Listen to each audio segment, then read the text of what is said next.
الحمدللہ والصلاۃ والسلام علی رسول اللہ۔ محترم ناظرین، ہم ایسے اعمال بیان کر رہے تھے کہ جن کی وجہ سے حج اور عمرے کے برابر ثواب ملتا ہے۔ امام ابن رجب رحمۃ اللہ علیہ فرماتے ہیں کہ قال بعض الصحابہ، بعض صحابہ سے یہ مروی ہے کہ الخروج الی یوم العید یوم الفطر، کہ عید الفطر کی نماز کی ادائیگی کے لیے جانا یعدل عمرتن، عمرہ کے ثواب کے برابر ہے۔ اسی طرح امام ابن رجب فرماتے ہیں و یوم الاضحیٰ یعدل حجتن، اور عید الاضحیٰ کی نماز کے لیے جانا یہ حج کے ثواب کے برابر ہے۔ اسی طرح آگے جا کے امام ابن رجب رحمۃ اللہ علیہ فرماتے ہیں کہ اداء الواجبات کلہا افضل من التعفل بالحج والعمرہ، کہ واجبات جو فرائض انسان پر فرض ہیں ان کو ادا کرنا یہ نفلی حج اور عمرے سے زیادہ افضل ہے۔ زید بن خالد جہنی رضی اللہ تعالیٰ عنہ فرماتے ہیں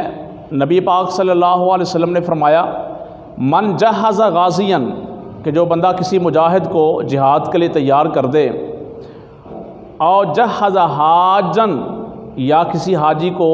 حاجی کے لیے تیار کر دے، اور خلفہ فی اہلہ،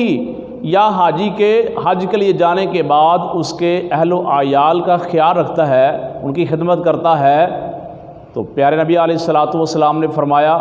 جتنا ثواب حج کرنے والے کو حج کا ملے گا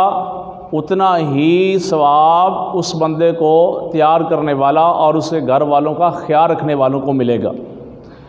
امام حسن بصری رحمۃ اللہ علیہ فرماتے ہیں کہ مشیک فی حاجۃ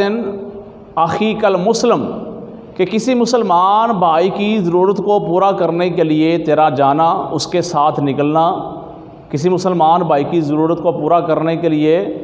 اس کے ساتھ تعاون کرنا، خیر لک من حجۃ بعد حجۃ، فرض حج کے بعد حج سے یہ زیادہ بہتر ہے۔ مطلب ہے کہ ایک بندہ مسلمان بھائی کی حاجت کو دور کرنے کے لیے محنت کرتا ہے، جد و جہد کرتا ہے، تو اس کو بھی اللہ رب العالمین نفل حج کے برابر ثواب عطا فرماتا ہے۔ اگر آپ کو ہماری یہ ویڈیوز پسند آئیں تو ہمارے چینل کو سبسکرائب کریں، ہمارے ان ویڈیو کو اپنے دوستوں تک شیئر کریں۔ السلام علیکم ورحمۃ اللہ وبرکاتہ۔